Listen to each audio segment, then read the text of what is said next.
Hey. Hey, you. Come on inside this cave. I want to tell you about something. Come on inside. Come on. Come closer. That's it. Hey, welcome inside this cave.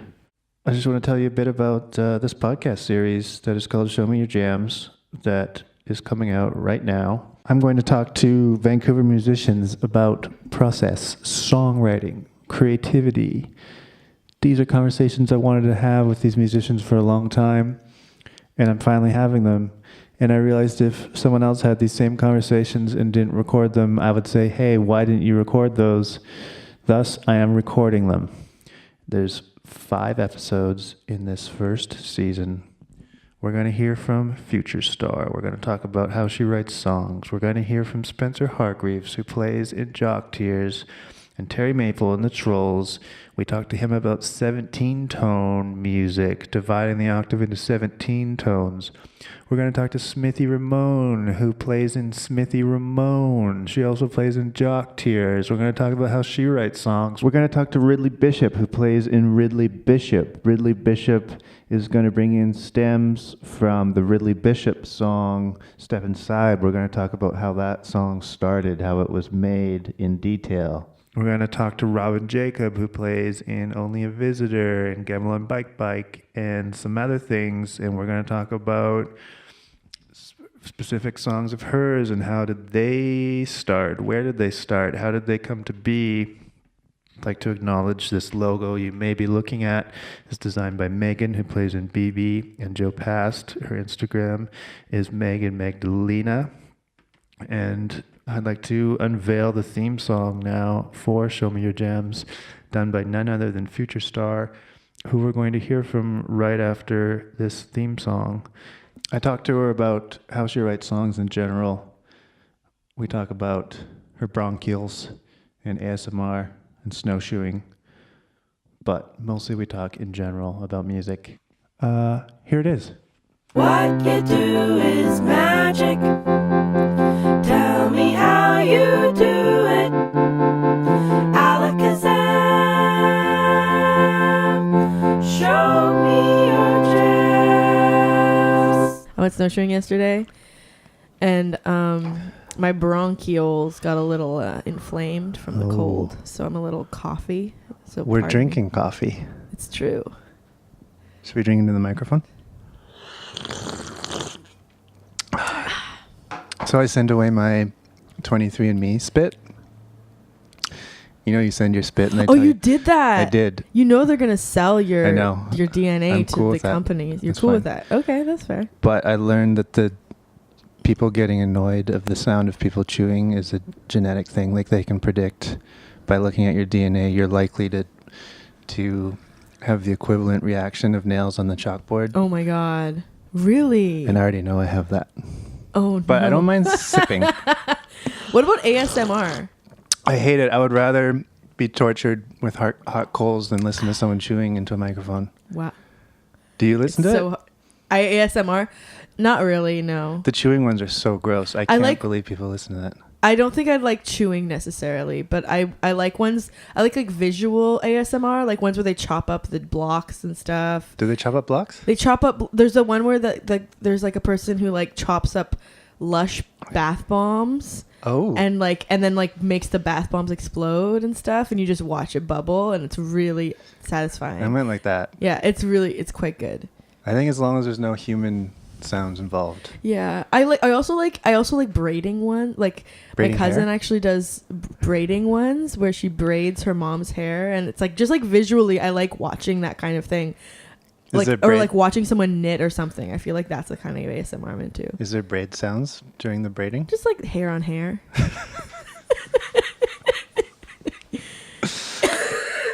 Oh, there's the bronchioles. Yeah. Every time I laugh, I cough. It's bad. It's cool. On the way home from snowshoeing, we were making a lot of jokes. I was coughing like crazy. I was like, take me home. I need my puffer. Did you bring your puffer? I didn't bring it. I never bring my puffer anywhere because I never get asthma attacks anymore. What if you inhale my air diffuser. Oh, it's nice. Does that work? Is that a puffer? No, that's not a puffer. All right. I'm curious. I'm always curious how people start.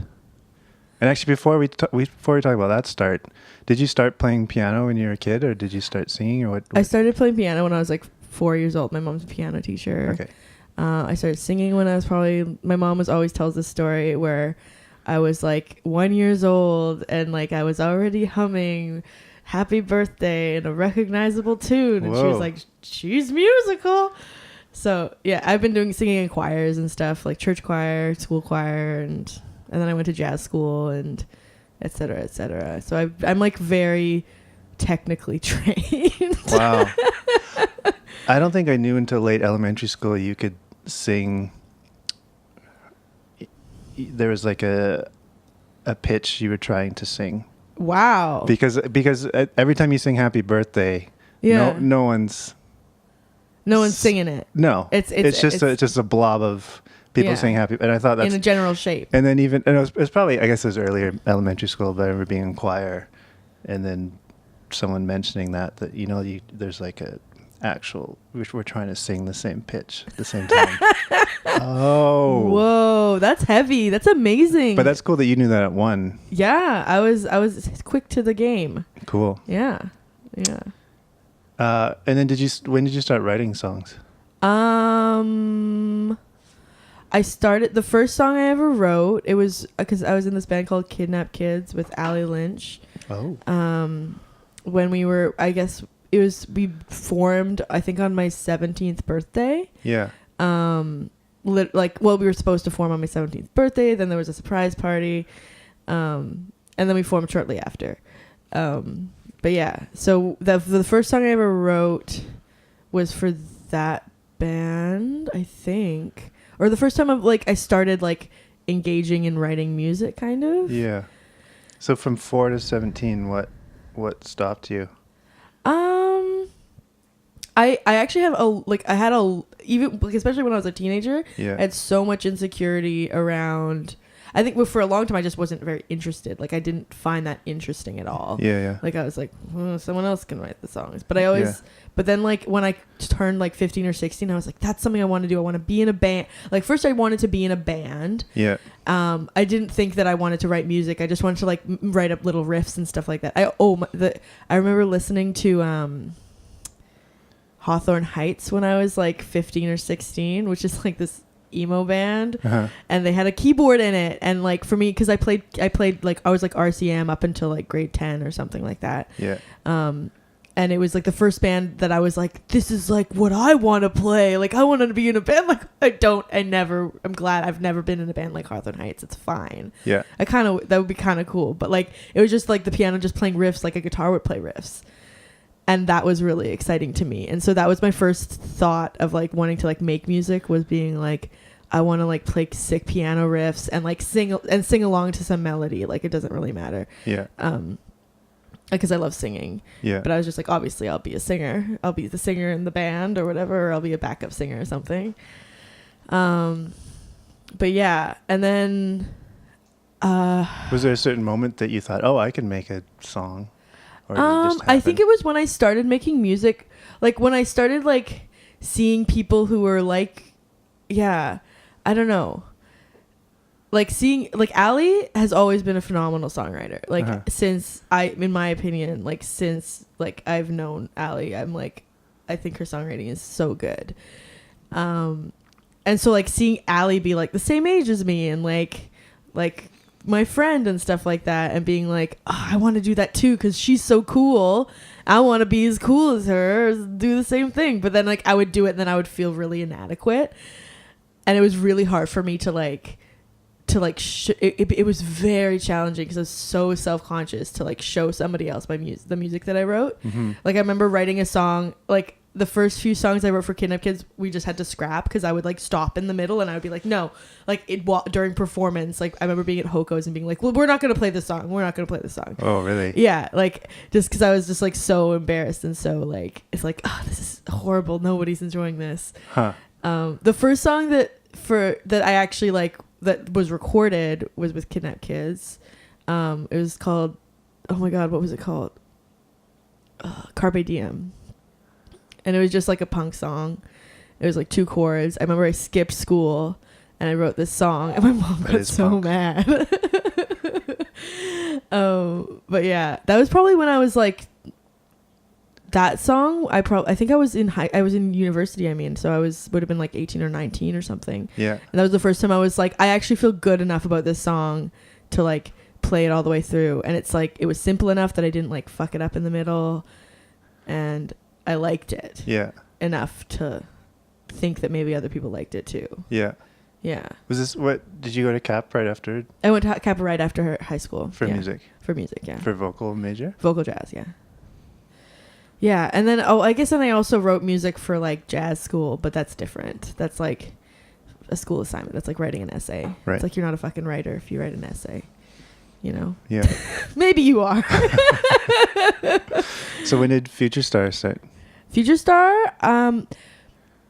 in between. Okay, so I feel like I need to include also True Crush. Include it. Because True Crush in 2009 or 2010 or 2011, me and my friend Marita started a band called True Crush, and that was like where I really started feeling confident and comfortable about writing songs and making music that like I wrote, and like even in, like we both played the bass, and it was just weird, and we were just yelling, and it was just like about our feelings and stuff, and it was the first time that I felt like really comfortable being like, this is music that I'm writing with someone else. Like, it feels like a really like collaborative effort. Although, and then some songs were more mine and some songs were more Marita's, but it felt more like, I felt more ownership over it, and I felt way more confident in, even though like, yeah, like I remember, yeah, and then I guess the first song I wrote on my own, like Future Star, started after True Crush, like quite a bit after True Crush. Cause cause that band was on the bass, and I wanted to write songs on the keyboard and blah, blah, blah. I'm very much a person of like simplicity. Like I don't want to bring a keyboard and a bass to a gig because I don't drive, and it just doesn't make sense. Yeah. So I'm not going to have a band where I play 2 instruments. Like it's too stressful. Do you remember the first Future Star song you wrote? Yeah. It was the Helmet song. Okay. Yeah. Yeah. So I wanted to talk about that song. Yeah. So it's like.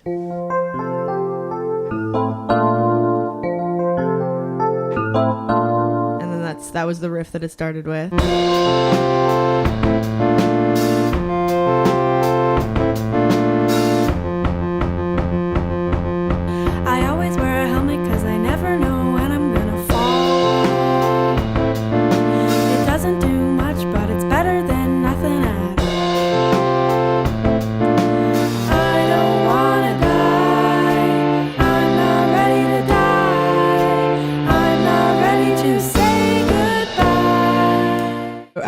I was cat sitting for my friend Chris Martell.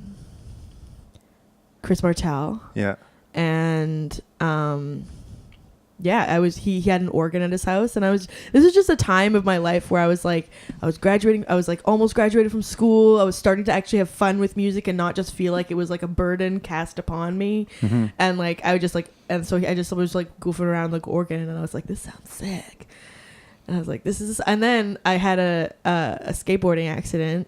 So I started with the riff, and then I had a skateboarding accident where I hit my head. I was wearing a helmet, and I was going into the bowl. Yeah. And I flipped backwards, and I bashed my head on the ground. I did that too. Yeah, it was so scary.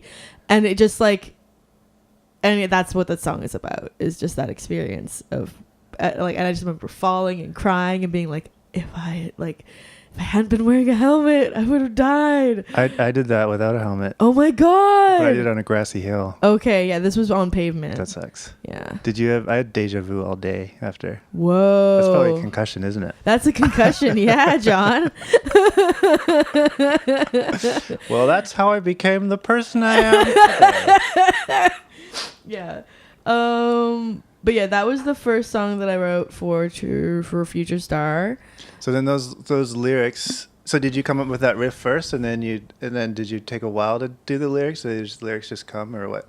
What's the order? It's for that particular song, I think I made up the riff first, and then I made up the lyrics.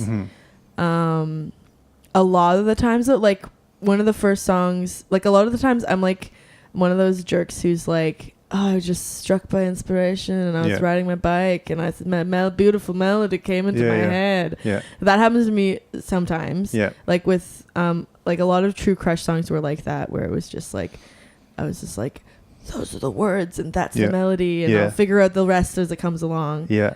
But but like a lot of the times, especially lately, I've been more like riffy, and then I'll be like, okay, what do I want to sing about? Yeah. And then I'll make up a melody and make the words fit or whatever. Yeah. Or I'll make up words and then make a melody that fits the words, kind of.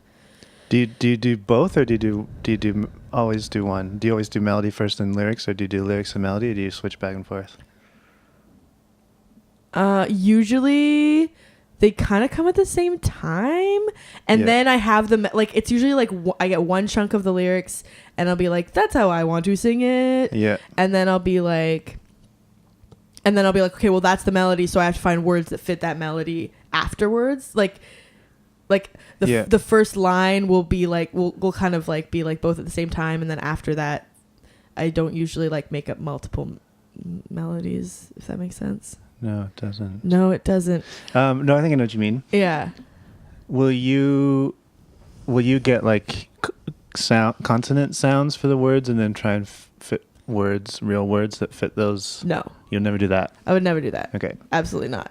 I think there's a lot of people who do that, or at least people I've heard. Like rhyming? Do you mean rhyming? No, like they'll just kind of sing gibberish. Oh no, I and then figure out real words that actually fit those gibberish words. I usually, honestly, a lot of the times what happens is I'll just be like I'll just come, like I'll be like, I'll just like I'll like do a thing, and I'll be like, this is the melody I want to sing, and these are the words, and it'll be like, it just is like, I'll be like, okay, so what do those words mean? But they always make sense in a certain way, and they always like end up being able to something I can build on. Right. Yeah. I don't know. I'm very like inspiration driven. Yeah. How do you explain inspiration? Do you want to go deep? I think a lot of the time it's honestly just like processing. It's like words come out that like you've been thinking about a lot, or like you have an idea in your mind or something in your subconscious, and it just comes out. Right. Yeah. Do you think it's totally biological in your brain, or do you have any spiritual ideas about it? Or is it a mix? I feel like your brain is like a spiritual thing, I guess, but it's like, I don't think about like anything outside of myself. Yeah. I'm not a spiritual person. Yeah. Like I'm not.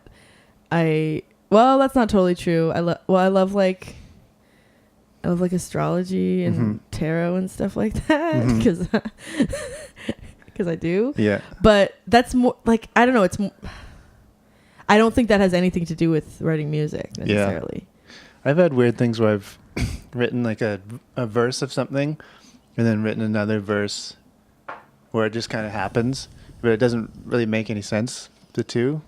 There's no connection, and then so I kind of put that other verse aside, and then I write another thing, and then somehow that, like without even like forgetting about that second verse thing I wrote, the thing I wrote in between somehow connects the two, and then that one makes sense, as if it's already written, but then the parts like arrived at two different times that didn't make sense when they first arrived, but then arrived later. Yeah, I feel like I have like almost like an innate like distrust in thinking too hard about things. Like in general, like I was saying earlier, like it takes me less than an hour to write a song. My songs are generally under 2 minutes long. Yeah. I kind of just like say I don't work very hard. Yeah. You know, like I don't like put a lot of, if two things don't seem like they connect, I'm like, I can see how they kind of connect. It's fine. Yeah. Like, I don't like put a lot of effort into it. Yeah. No, that makes sense though. It's like, because like for me, I don't know, my whole idea of this project and like my feelings about music and art and stuff in general are like, do what you can with what you have. And I think a lot of the time one of the biggest pieces of like what I have is time. And I don't have a lot of it. And so to me, like, I think of time as like a resource. And like in the same way that like some people have money to like do big productions and stuff like that, like money's a resource, and like having a nice keyboard is a resource, and having stuff to, you know, record your shit is a resource. And having a buddy who like knows how to record, or, you know, there's all these things, these resources that musicians have that they use. And I really, I think about time as a huge one. And yeah, so I really try to use time in a way that makes sense to me, that seems like efficient. Like it to me, it's very important to like, I don't know, because like to me it doesn't make sense to like, it's not fun, and it's not like, you're not gonna like make a bunch. I like little things that make me happy. Little things make me happy. Like I like little, like a little teapot. Like I love like tiny objects. I'm kind of a hoarder. Like I have a lot of like little cute things on my walls and stuff like that, like pins and all these little, like, because like when you're kind of broke or whatever, like all you can afford are like the tiny thing. I don't know. And like I have like a lot of clothing. And like, yeah, so I have like, I think of my songs sort of just as like little things that I have that make me happy. And like at the time, it's like, I don't think long term. It's very hard for me to think long term in terms of my music. Sometimes I get lucky and like people just like things.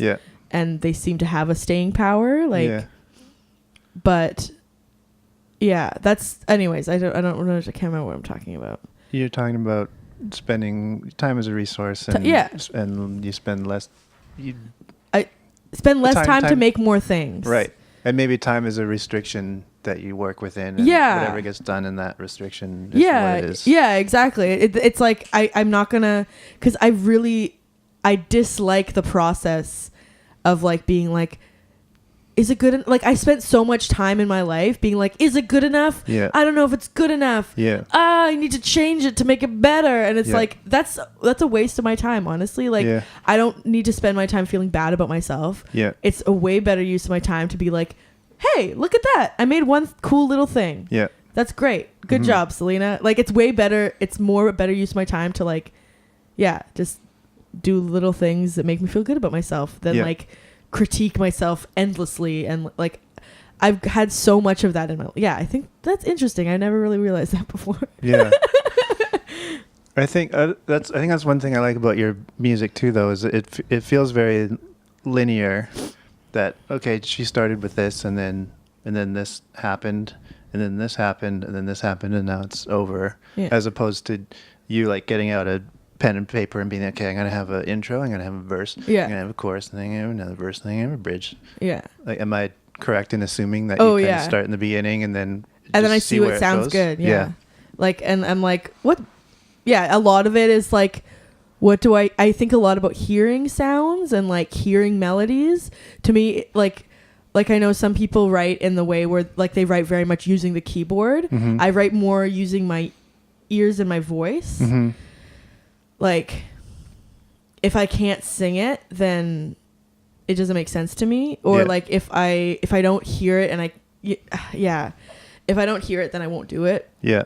So usually I'll do one thing, and then I'll be like, well, what would happen next? And then I'll be like, going to this place would sound nice. And then I'll go to that place for a little bit, and I'll be like, going here makes more sense. Going back to that old thing because it was good. And everyone wants a little more of that or something. So when you're writing a vocal melody over top, is it something that you kind of hear and then put in, or do you get theoretical and say, oh, I'm going to start singing on the third of this chord and I'm going to end up on the fifth of this? So does it just kind of come? And that's where that's where I'm very lucky, and I got all this training, and I can just like, I can hear a major seventh being the first note of this song, and everyone will be like, ooh, that's so interesting. And I'm like, Yeah, it's just what I heard. So wait, because I have like all this jazz training. Okay. So you hear it and then you identify it. You don't think, I'm going to sing the seventh. Yeah, no. It's the other way around. It's yeah. Yeah. I don't think I've ever been like, I want to start on this note. Yeah. Like that just doesn't, it doesn't make sense to me. It makes more sense to like hear a thing. Yeah. And then play what you hear. Yeah. Yeah. Yeah. So, and again, like a lot of that, like, I'm very lucky in that I can hear things that are maybe a little more out there slightly, like, but still obviously very pop sensibilities, very like, very, I don't know, not that crazy. Yeah. But like, yeah, I can hear things that are a little different than maybe someone who doesn't have like a lot of training can hear, you know? So you also sing in a band called the Trolls. Oh yeah. Oh, I do. Yeah. Do you find that, because I've heard through the grapevine that perhaps the way the Trolls work is someone might bring in chord progressions or things, and then usually that's worked out in the band, and then you might come on a later stage and then do the melodies. Yeah. Do you find that a different process, kind of not being involved in the music and what chords are happening and then writing a melody, or is that similar in a way that in Future Star you might come up with kind of the chords and riffs or whatever first and then you do a vocal melody? Is it similar? Is it different? It's the process is similar, but it's very different experience because like the Trolls always come up with things where I'm like, I would never write this.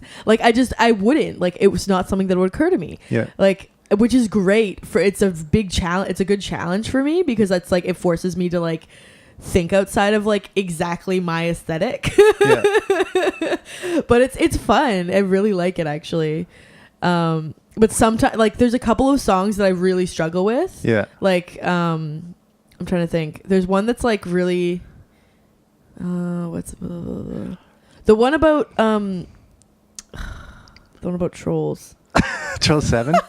I think it's Trolls 7. Yeah. I think you said you had difficulty with that. I really struggled with it because there were like no sections that had like any major chords in it. Right. It felt like which is stupid, but like I really like, I don't know, something about that. Like it was just because like we've done other songs that are like dissonant and weird and stuff, which I'm like okay with. Yeah. But for some reason, Trolls 7, I'm just like what? Like I just don't get it at all, and I don't. It's like it was a struggle for me to hear anything. Yeah. Yeah. But I remember you saying, because the chorus is a minor chorus. I remember you saying that you sometimes have you don't like things that you write in minor. Do you remember saying that? Is that a true statement? That's probably a true statement. Okay. Yeah. Do you agree with your statement you may or may not have made? Yes. Okay. Yeah. I just like, to me it sounds like over dramatic to me. Like minor stuff just sound like, unless it's done super well. Yeah. Like minor tonalities like have great possibility of like expression, I think. Yeah.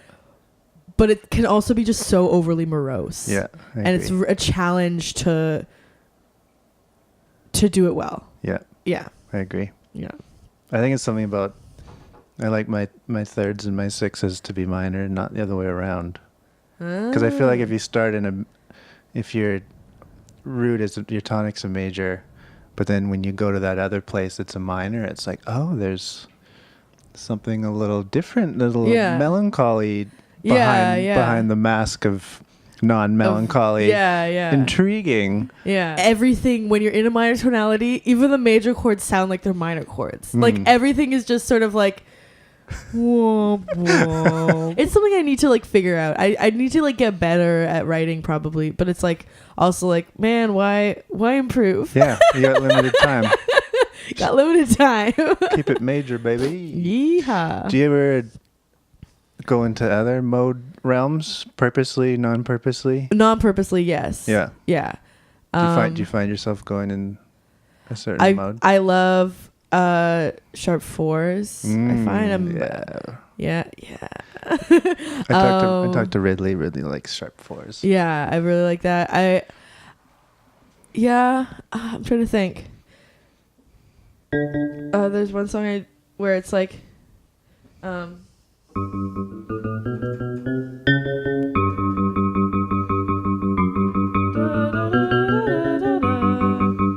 it's like, we want the door inside your show. And I love that. That's like one of the favorite things I've ever written. It's let's talk about that. Like what? I don't even know what it is. So you have you're doing kind of a 1, 2, 3 sharp 4 business, but it's then kind of like a major 6 to I don't know. But then your low guy is a natural 4. Am I correct? Yeah. So you're doing that sharp 4, but then a natural 4. Boom. And like just doing it, and it's not. I don't even know what I'm doing. It just sounds great to me. Yeah. Yeah. I don't know. That was exciting to me to make. Yeah. I also There was a jam. I was just listening to something before you came. Let me get the name of the jam, because this one sounds like it had. I made a note. Let me see if I can make sure I get the right one here. It sounded like you had some interesting business going on. Future Star, Try Hard, Think of Who You Always Wanted, ... Oh, Think of Who You Always Wanted.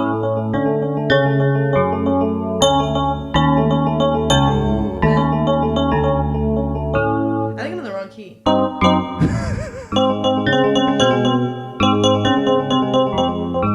I get it.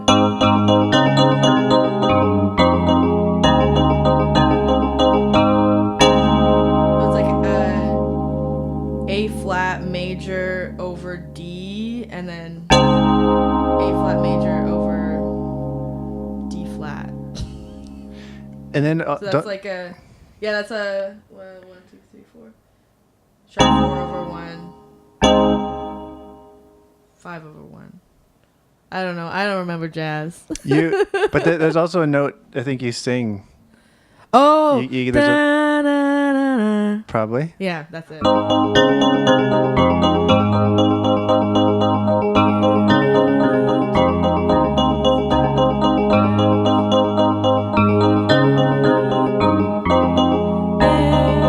That guy. Yeah.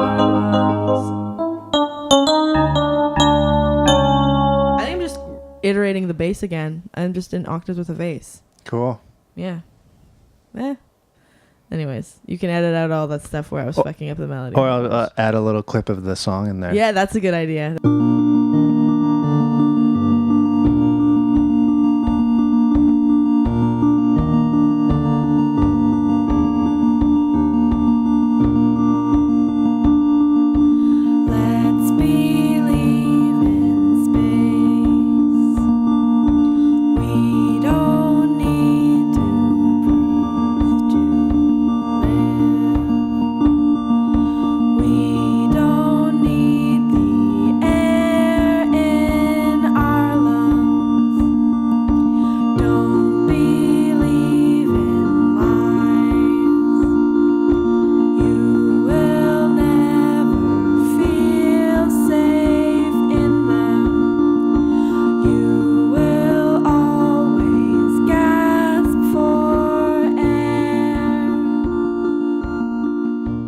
I did it right on the recording.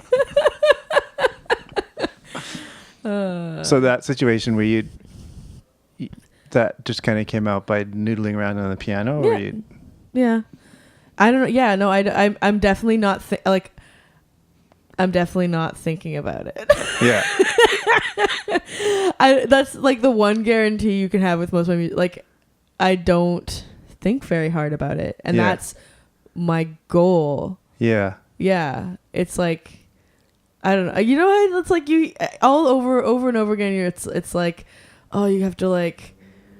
It's like there's this thing that's like really anti-inspiration where it's like you have to just like write every day and you have to like do all these things and work really hard, and it's really hard to write good music. Yeah. And I'm like, I don't think it is. Yeah. Like, I don't want it to be. Like, I don't want to, like, struggle for my art. I want to, like, have a nice time with it. Yeah. And make something that other people like. And I admit that I have worked very hard on my art in the past. Yeah. And I think that like definitely didn't hinder me. Yeah. But like in the moment, like I want to like, it's like take those gifts and just like have a nice time with them. Yeah. I guess I remember Jesse Zebot saying that he hasn't really practiced and he hasn't practiced in years, but that's because he practiced so hard when he was younger. Yeah, yeah. And now he can just play with what he has. Yeah, exactly. And it's like everyone's like, oh, like, as but like, okay, in jazz school, it's all like, yeah, you're a jazz student for the rest of your life. Man, like, I'm always practicing. And everyone needs to shed all the time. And it's like, dudes, like, unless you want to be fucking Charlie Parker, like, who, like, died very young, I think. Did he? I'll have to ask Kevin. I don't know. I'll have to ask Kevin. Yeah.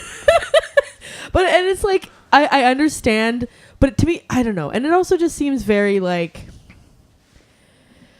I understand the need to like want to like make money with your craft and the importance of excellence in your craft in order to make money out of it. Yeah.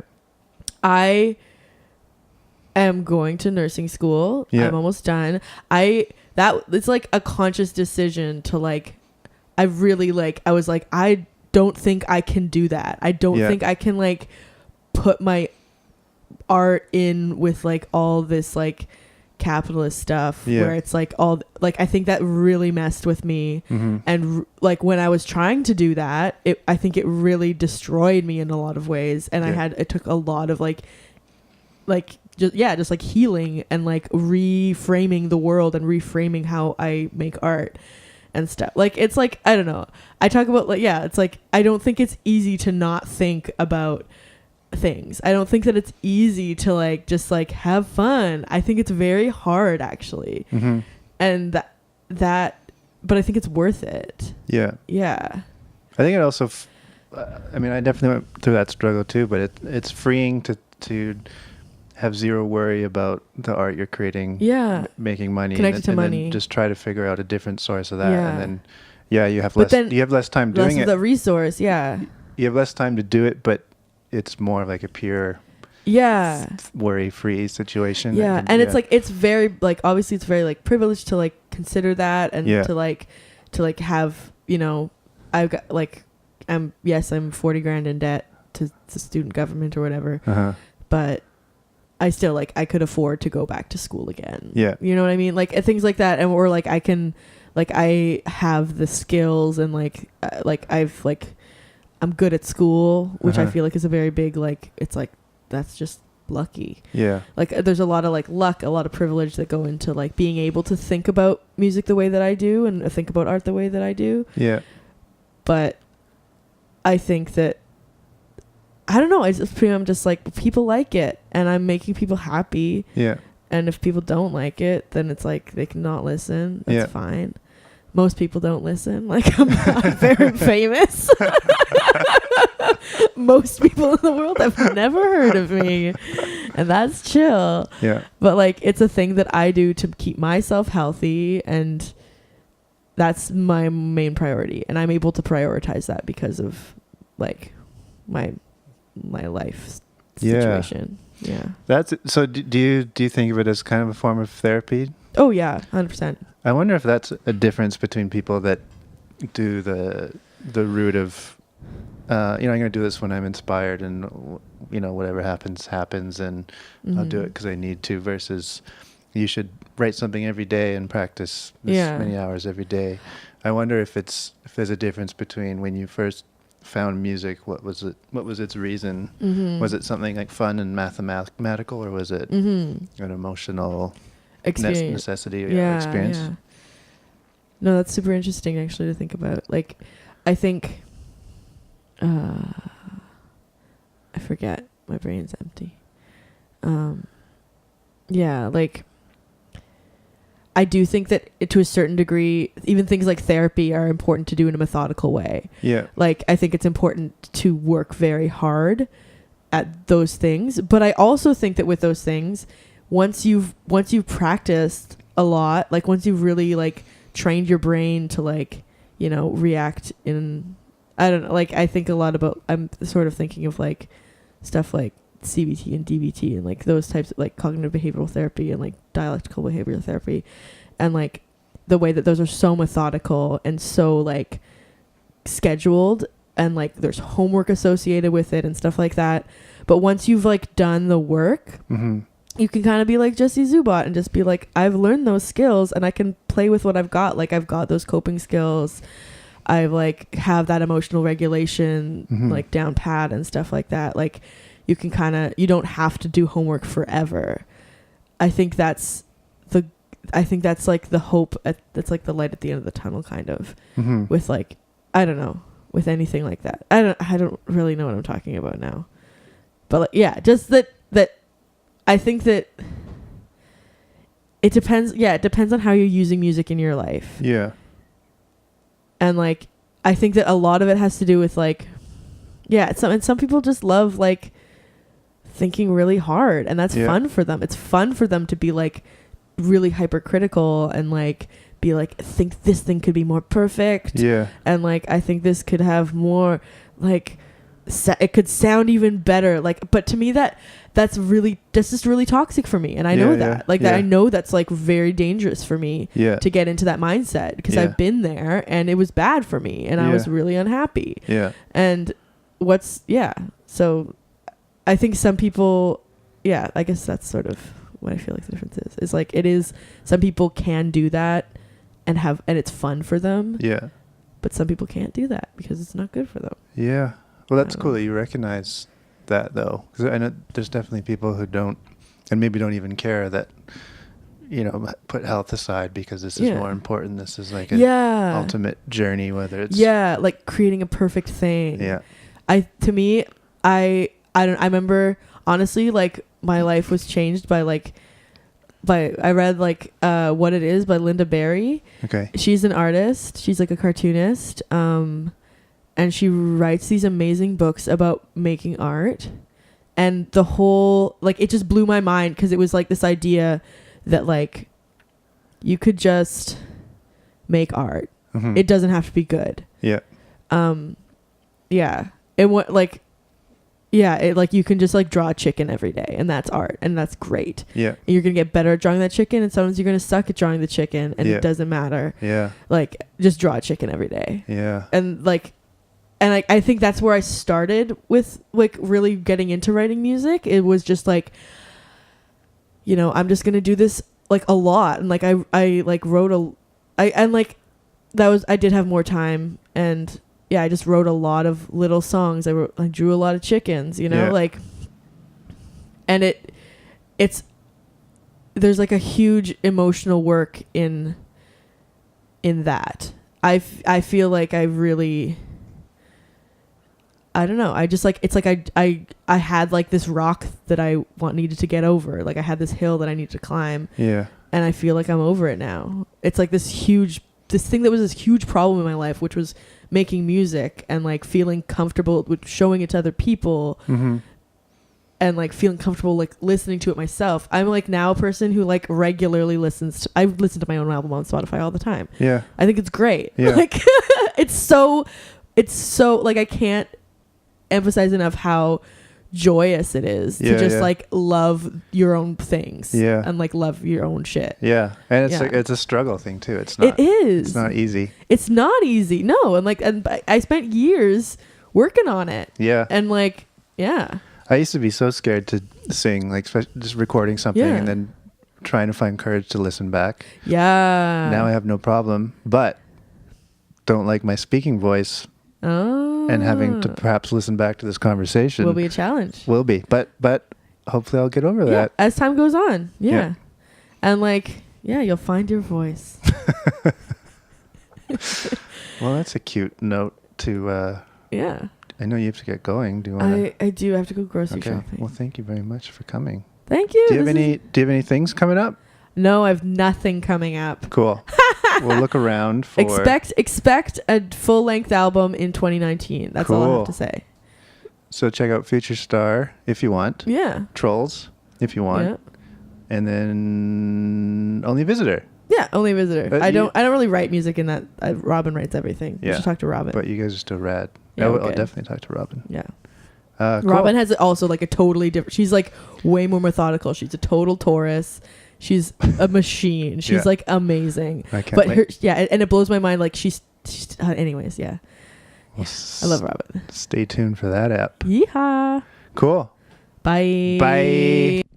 Thanks very much for listening. Usually I play one song here, but since Future Star songs are quite short, I'm going to play two. Of course, if you have a chance to see her live, it's always amazing and moving. But until then, here are two recordings for you. First, Revenge Fantasies, and after that, Moon. Bye. Thanks for listening. I've been trying to tell you what is wrong. It's not important, and what should I really say? Can't complain, but yes, I really can. It won't stop snowing, but where's my snow day? Cut me a break. What will I make? Make a mistake. Make up perfect stories in my mind. Perfect storm, some kind of poem, a melody. Tell me that you want me to be fine. I can't stop thinking you aren't who you wanna be. Eye for an eye, telling a lie. Don't even try. I'm so tired of thinking these thoughts. I'm so tired of all these revenge fantasies. Revenge fantasies, revenge fantasies.